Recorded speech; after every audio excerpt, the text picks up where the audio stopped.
And now I'd like to formally introduce our featured presenter, Dr. Gail Barrington. She is the founder and lead investigator for the Barrington Research Group. She's conducted over 130 program evaluation studies, and she's currently the vice president of the Canadian Evaluation Society, where she's responsible for professional designation programs. She teaches courses on qualitative research and program evaluation for 2 universities, Athabasca and Michigan State.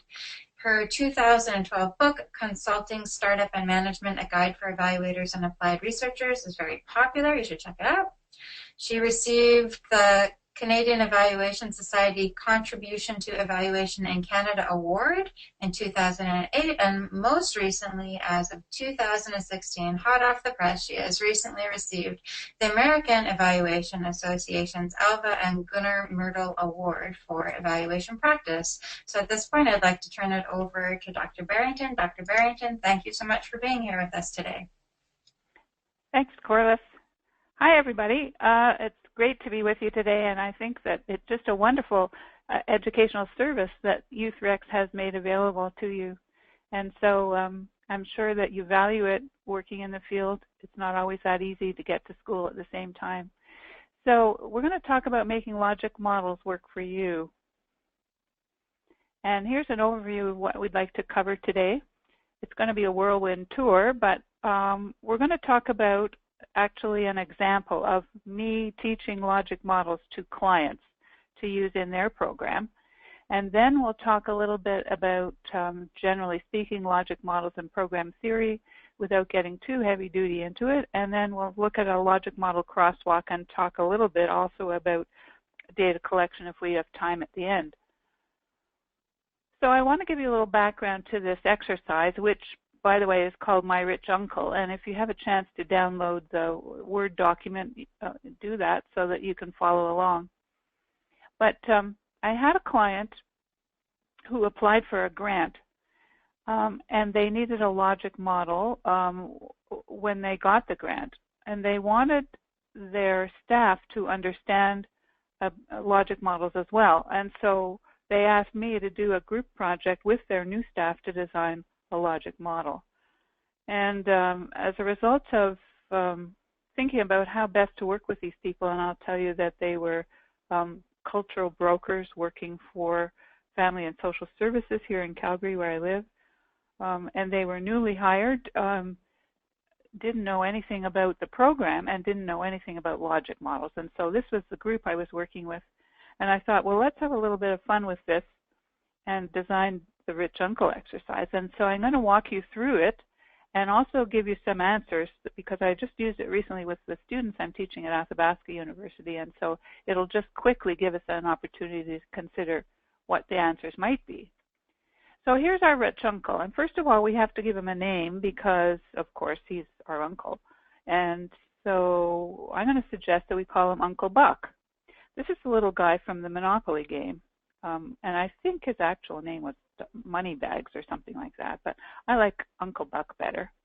And then we have to decide where is he going to live, because he has to live extremely far away. This is part of the whole story. So I'm going to say he lives in Kathmandu, which is really far away. So here's the thing. He's rich and eccentric, but he has sent us a note saying that he's willing to give us $30,000 to buy a new car. Well, this is very exciting. But if we're going to take his $30,000, we are going to have to tell him how we use the money. So the first thing you need to do is to list 3 compelling reasons why you need a car and how it will make a difference in your life. And so when we're thinking about, of course, this is just a scenario, but let's think about why we need a car and what are the most important reasons why we need a car. So here are some of the answers that my students came up with, at least 3 compelling reasons why I need a car. First of all, obviously, getting to work. How about taking parents to medical appointments, taking kids to activities? And what about decreasing my own stress because I get to my workouts more often because I don't have to take the bus? So there's a few compelling reasons why a car would really be a nice idea in my life. Okay, so then your uncle wants to know if you're a good planner. So if you're going to be organized ahead of time before you get the money to get the car, what things do you need to have in place? So before you get your car, what will you need to have? Well, here are some of the answers my students came up with. Driver's license seems an obvious one. Insurance. We should maybe do some research on the internet and find out, well, which is the best car for me to buy based on my needs right now. And if you have a child, we definitely need to have a car seat.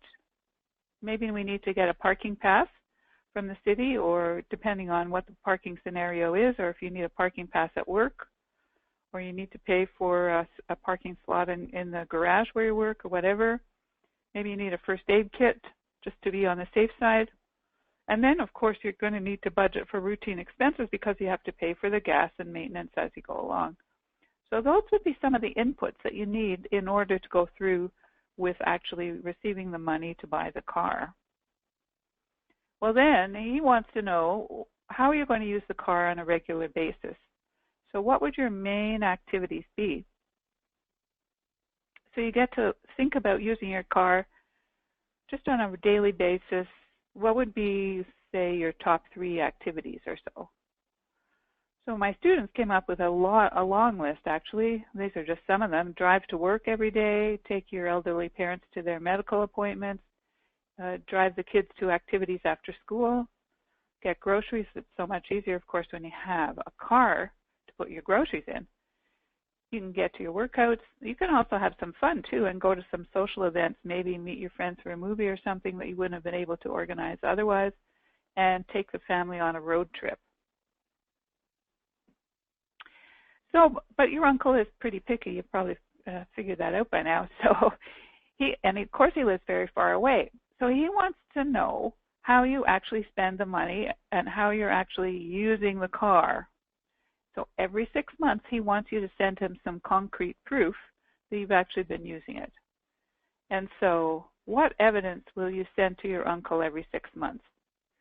And when you think about this, this is an important point. Think about, okay, what evidence can I put in a brown paper envelope and mail to Uncle Buck? So it's concrete evidence that you can mail to him. So here are some suggestions my students came up with. Well, you could take a picture of the odometer readings every 6 months and send him that. You could send mileage and gas receipts, any garage receipts for maintenance, parking stubs, copy of your insurance forms. You could take family photos at events. Here we are at Lake Louise because we got to go on a road trip, for example. And I like this one too. Pictures of the car on outings, like the gnome, you know, the garden gnome, and they take pictures of him, and he's all over the world doing things. So you could take a picture of your car someplace that would be fun to send along as well. So all of these things are concrete evidence of use, and so you could send those to Uncle Buck. Well, then there's a surprise. After 3 years, you finally hear from his uncle that he's coming for a visit. He's going to want you to show him what changes the car has made in your life. So what can you show him? And can you start planning for that now? So here's the key question. In 3 years, your car has made the following changes to your life. So list 3 significant changes. And these, of course, are outcomes. So these are significant differences in my life due to my car. I got a promotion at work because I was always in attendance and I was very productive. The children are getting better grades at school because, you know, they're more relaxed about getting there in the morning and they're involved in more activities after school. And my parents are healthier and more relaxed because they get to go to their medical appointments in a timely way, and they're just feeling better about the whole process. And I have a savings account because I'm not making any car payments because I paid cash for the car. So this is a good thing. And by not using public transport, I have more time with my family, so I'm not standing there waiting for the bus. And I'm making healthier food choices because I can buy, you know, all sorts of vegetables and fruits, big bags of apples and so on that I might not have been willing to carry if I had to take public transport.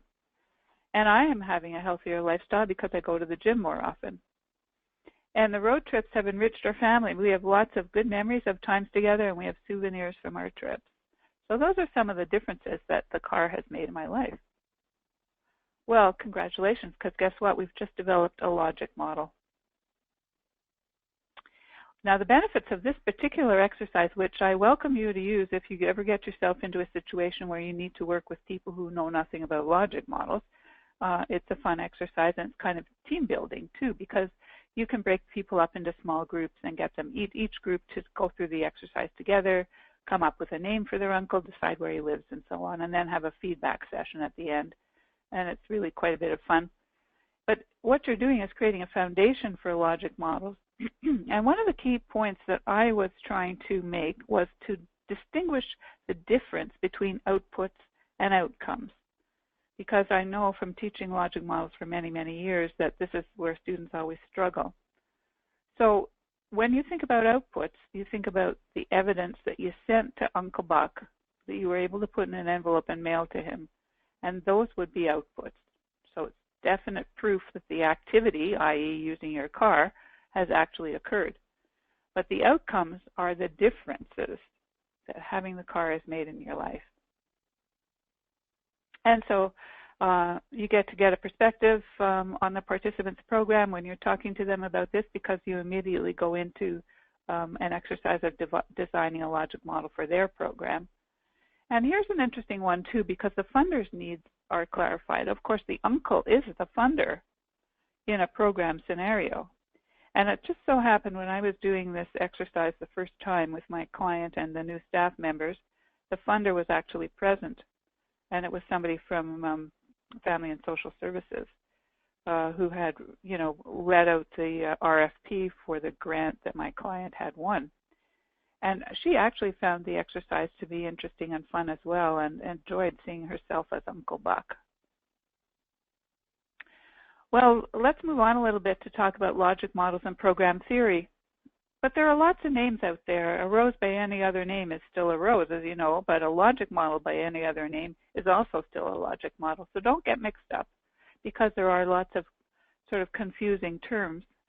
There's program logic, there's program theory, there's the theory of change, there are causal models, there are results chains, there's intervention logic, any of those things, and there's probably a few more I don't even have on the list. It's still basically a logic model.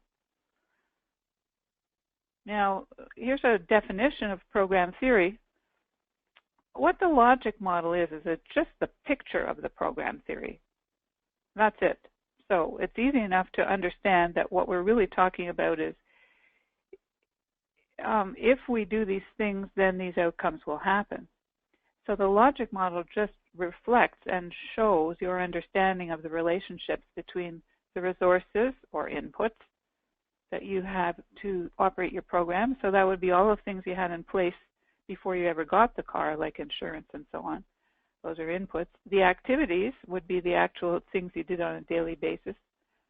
And the changes are results that you hope to achieve and that you eventually actually do achieve, and then you measure them in the evaluation. And that's what the evaluation is all about, to see if by providing this money there was a change. And so the understanding of these relationships between inputs, activities, and outputs is the program theory. And the thing about it is this: it's different for every program, because every program is a different story. And so every program theory is different. Now, basically, it's comprised of two parts: program process, and as we've already seen, that's what actually they do, what are the inputs. And in the case of a program, this might be things like staff and people. It's certainly the budget and funding, any equipment that you need in order to run the program, or perhaps facilities, especially if you're doing some kind of an after-school program and so on. Any materials you might need, for example, for youth activities. What's the philosophy behind your program? There's probably some very important,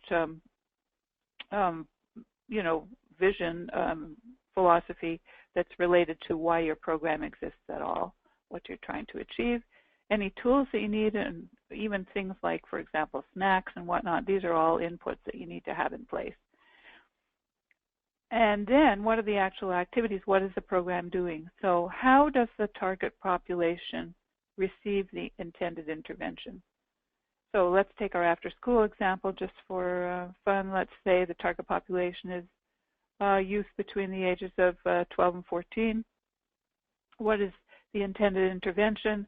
Well, you may have come up with some wonderful type of activity for kids to do in your after-school program, and you know a lot more about that than I do. And then your outputs. What proof shows that the actual activities occurred? So remembering the evidence you need to send your uncle every 6 months, what would the evidence be that the youth had actually attended the after-school program? And so you can think about the sorts of things that might be actual proof that they were there. For example, you could count the number of kids who showed up every day. You could have evidence of the actual, let's say they did some artwork or they built something together. You could take photos and have them as part of your evidence.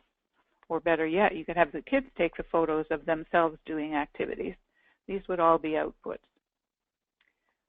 And then the second part of the logic model deals with outcomes. So what happened as a result? And this is the whole purpose. Why are we funding this program? It's because we want these things to happen.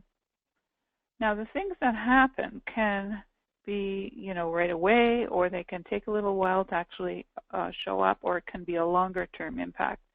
And so we typically, in evaluation, we just sort of chop outcomes into three types according to time. Time, how close, in terms of how close the outcomes actually are to the actual activity. So immediate outcomes would be goal achievement most closely related in time to the program activities, such changes in knowledge and attitudes or opinions, or changes in awareness and understanding. The more intermediate range outcomes would happen perhaps a little less immediately, but they're directly related to the program activities, such as changes in behavior, which I think from your perspective would be a really important outcome. And then ultimate or long-term outcomes are broader changes over time. So let's just say because the youth are not on the streets after school, but they're in this program, there's a positive change in terms of community safety or whatever.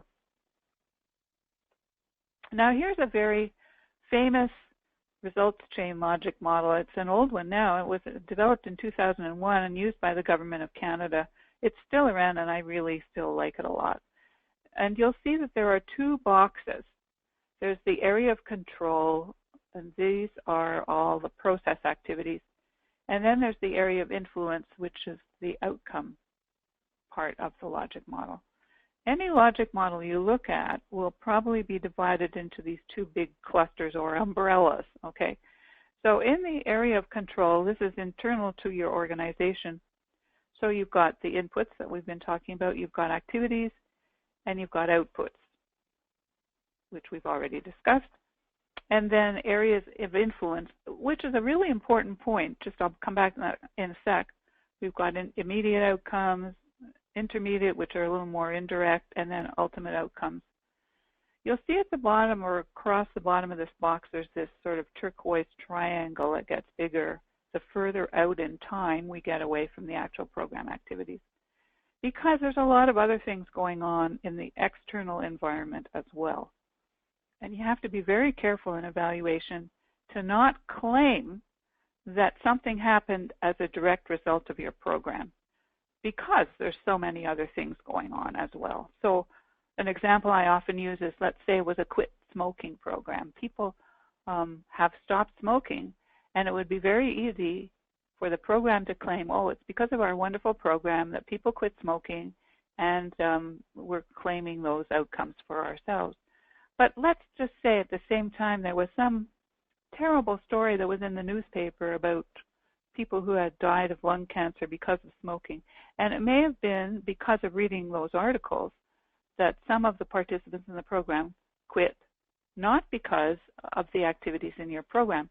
And you have absolutely no control over those articles in the newspaper or anything else that's going on out there in the environment. So as evaluators, we have to sit down and think very carefully about what can we actually claim is a direct outcome of our activities, and what would be possibly more indirect, and then we need to be careful how we describe it. And we start to use language that's a little less definite and say, it's possible that we may have had an impact on some of these longer term outcomes.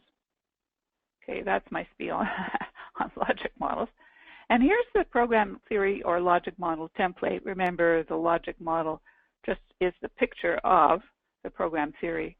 And I've used this many, many times. I mean, if you look on my computer, you'll find at least 30 or 40 of these for different programs I'm evaluated.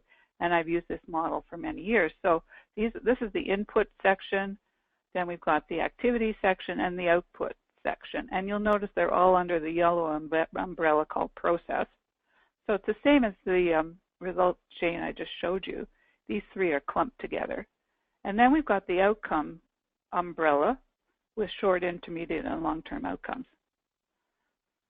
So here's a little background on my program. The Cultural Brokers program was the one that I developed the Uncle Buck exercise for. And it was because there was a scan that Calgary Child and Family Services did in Calgary that showed there were 525 multi-ethnic families from 74 ethnic backgrounds that the social workers were working with. And none of their social workers really had any cultural competence that they could use when working with these new immigrants. And so the Calgary Family Services had becoming culturally competent as one of their own objectives. And so they were trying to figure out how they could do this, and so they came up with this program. They wanted to be more collaborative with these families. So they decided they wanted to run a multicultural broker program and have my client hire a team of paraprofessionals from various ethnic communities.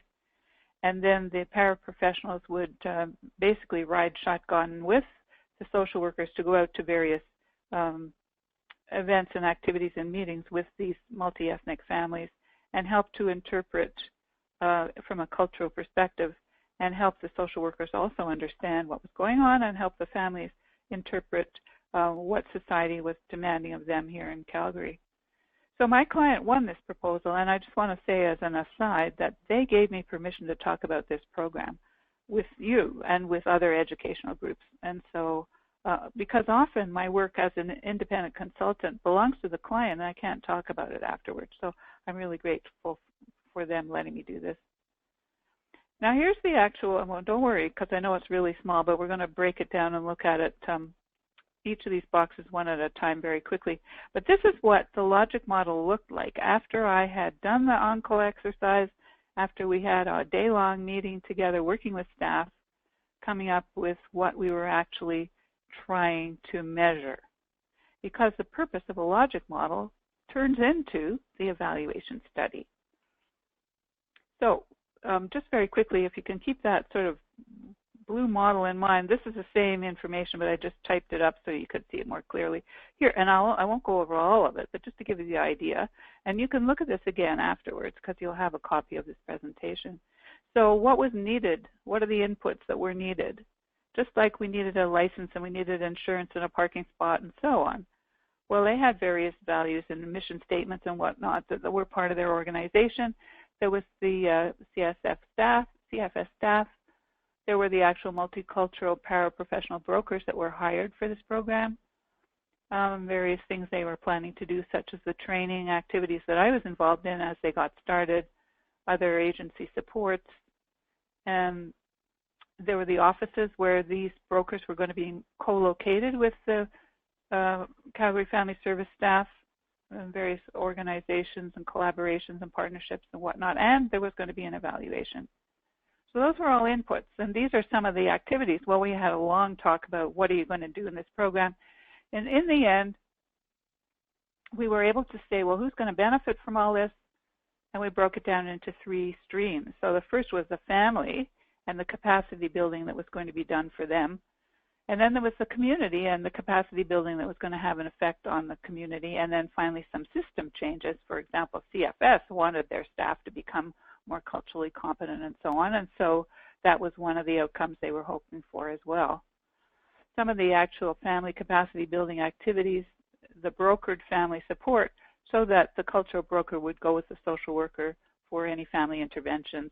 And then they had a program that my client was already running called Triple P parenting training. And so they would offer this to their families as well, various intervention and case support and follow-up, anything required in order to help the families get settled and integrate into society. From the community point of view, any cultural connections that could be made, especially for Calgary Family Services, who had really no ethno-cultural connections at the beginning of the project, developing partnerships and networks, and working on understanding diversity better and learning new skills in terms of how to work with multicultural families, and then changes at the systems level as well. Then in terms of outputs, remember this is the proof of what actually happened, and so they would be able to find proof of the family support increasing social benefits and capital and decreasing isolation, parents enhancing their parenting efficacy, and so on and so forth. In the community, understanding and building trust, and at the system level, more cultural awareness in terms of the whole overall Calgary Family Services staff and organization. So those would be some of the outputs, and we would have to scratch our heads, as you'll see when you look at the data collection matrix, more carefully to say, okay, where will we find this out?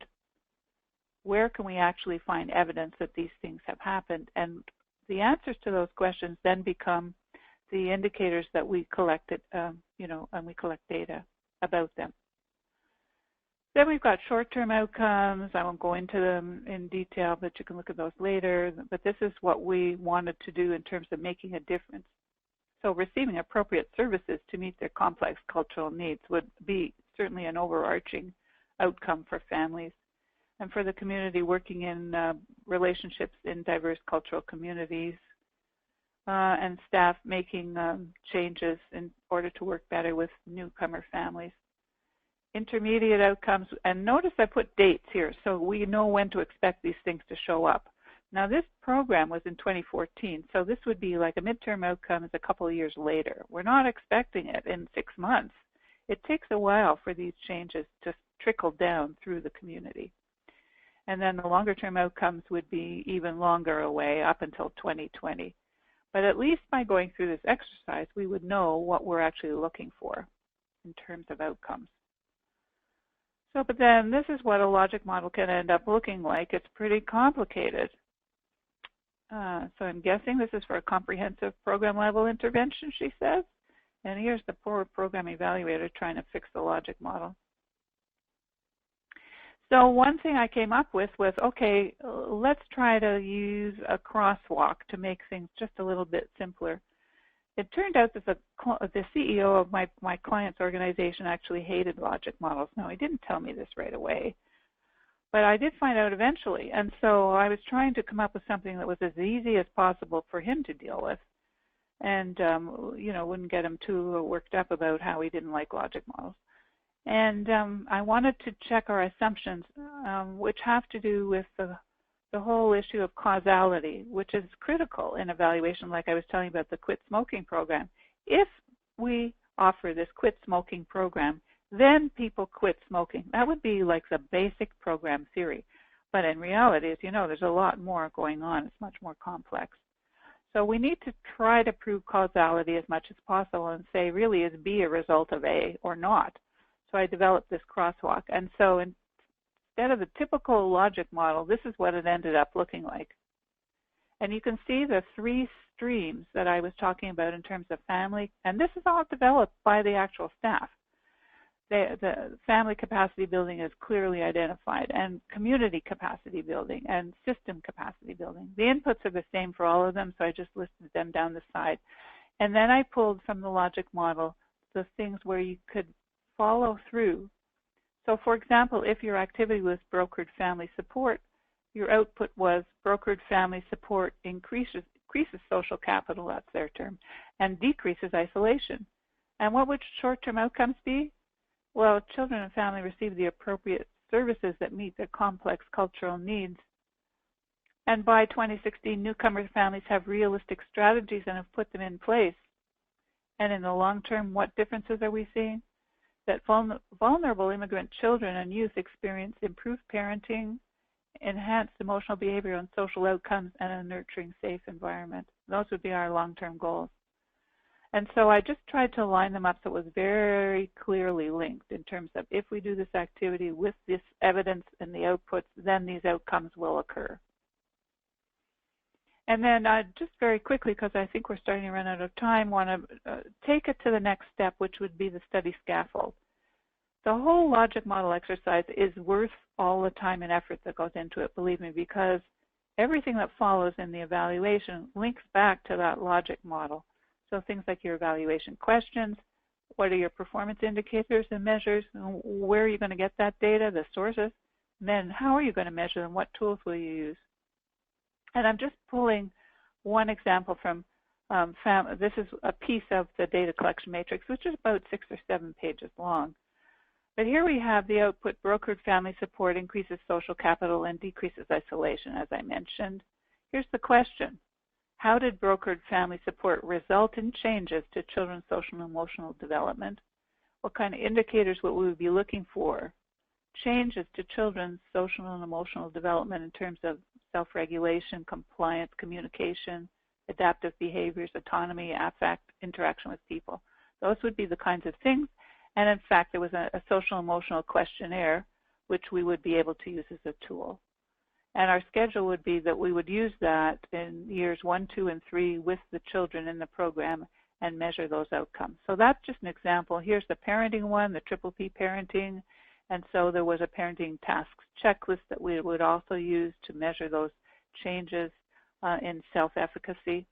But we would also count participation rates, number of participants, number of training sessions, and so on. So this is where the rubber hits the road, because this is where we say, okay, this is what we want to do. How do we know it happened, and how are we going to measure that? And that's where we come up with these indicators and tools. And there's some more examples of that. So I'm going to wrap it up now.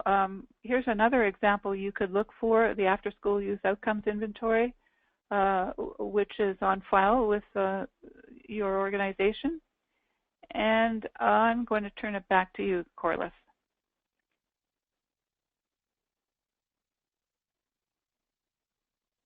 Thanks so much, Dr. Barrington, for walking us through logic models, the My Rich Uncle exercise, and putting it in practical terms, how we can transform that exercise and specifically those questions and apply them to our youth sector programs.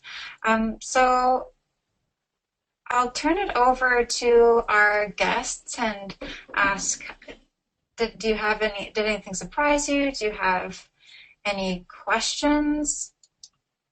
You can type your questions into the question box.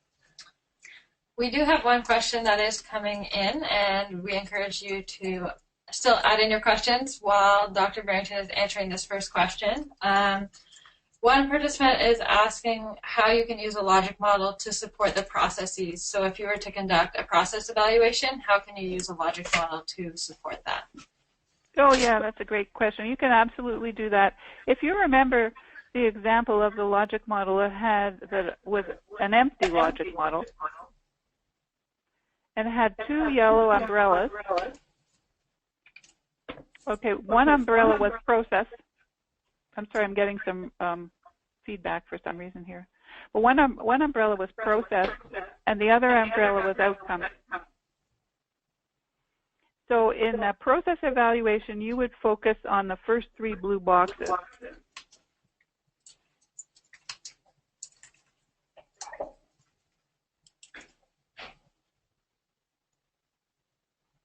Dr. Barrington, are you still with us? Yeah, I am. Yeah, that was my answer, unless you want me to talk about that more. But oh, okay. I mean, I could flip back to that slide. I don't know what your preference is. No. That's okay. No, I think we can refer people back to that image that you were talking about, definitely. So we do have another question coming in that asks, so who within the organization should be involved in the process of logic model development? And is this a realistic activity for youth to engage in? Okay, well, actually, I've never used it with youth who would be the actual participants in the program, but I can't see why a couple of members, I wouldn't use the whole group, but a couple of representatives along with staff, and possibly who are the other stakeholders in your program. It would depend what the program involves. But I would say certainly stakeholder representatives. Okay. And can you give some examples for people of what those or who those stakeholders would be? Well, it's hard to know without knowing the program. Okay, no problem. One more question has come in related to linking program level logic models and organizational level theories of change. So is it possible to roll up a program level logic model into an organization level theory of change diagram? Absolutely. That's a great question. And I think that where you would see a lot of commonality would be, of course, your program is a subset of the organization. But in terms of the longer, midterm and longer term outcomes, that would be where you would be getting to the same outcomes as your organization, where really the activities of your program is supporting the overall, the activities of your program are supporting the overall activities of the organization. And so I have seen logic models that are embedded or they roll up to, or there's an umbrella of a larger scale logic model for the whole organization, and they share the same outcomes. Perfect. Thank you. There's another question. Okay. So we have one that asks, so if one of the, say within a program you have an activity that has more than one set of participants. So for example, I'll use the example of, say, youth and staff both have potential outcomes that can come from this one activity. How do you make sure that you outline those outcomes for both sets of participants within one logic model? Okay. One of the basic tenets of a program evaluation is social benefit. Okay, so, and that's it's the basic idea that you're actually running this program because you want to make a change in society. You want to do something that is a social benefit. So your key focus is on participants, not on staff. But at the same time, staff are an important informant. And so you would be asking them questions too. But I have to say that you need to be careful to not put staff development ahead of participant growth. If I'm making any sense at all, I mean, if you have to prioritize them, it would be the participant outcomes that are the critical ones. And of course, staff needs to be, developed and have their capacity built in order to run the program effectively, so that the beneficiaries are the program participants. Okay. But further to, sorry, I'm having trouble because I'm getting this big, I hear myself and it's very confusing.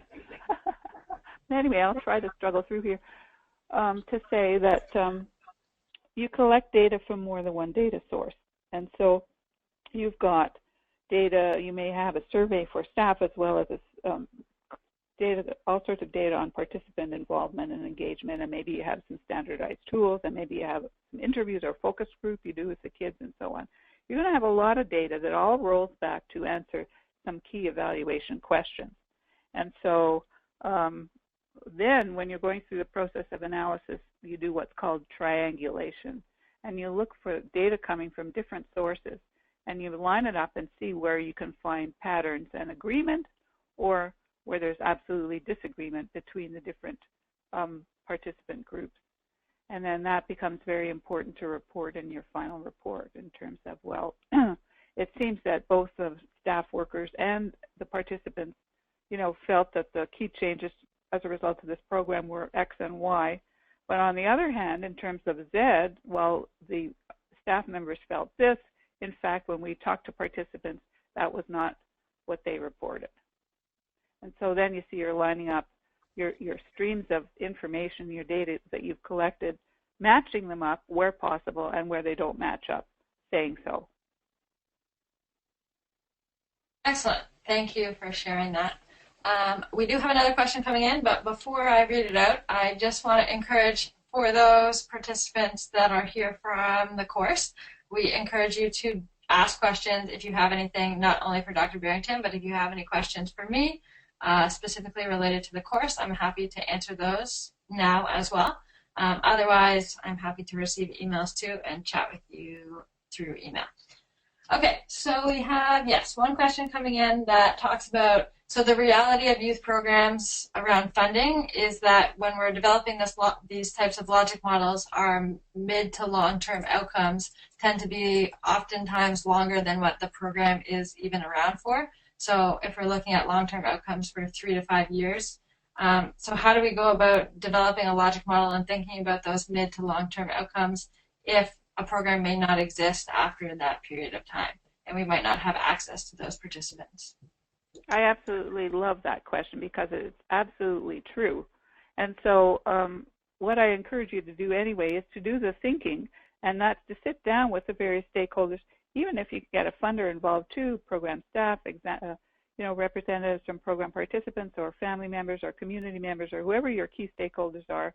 You go through the exercise of designing the actual logic model, and you say at the time, well, this is a funding program for only 2 years, let's say, and we're not sure what the longer-term outcomes are going to be.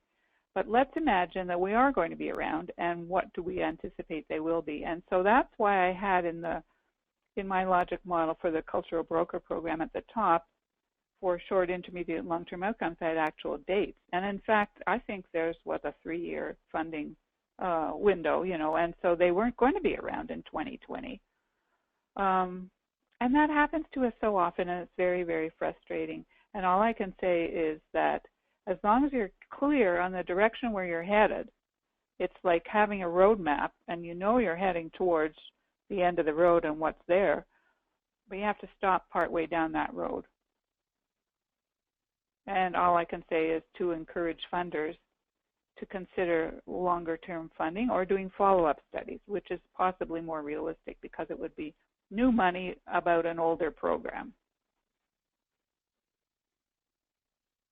Thanks, Dr. Barrington. I'd like to ask participants if there are any more questions.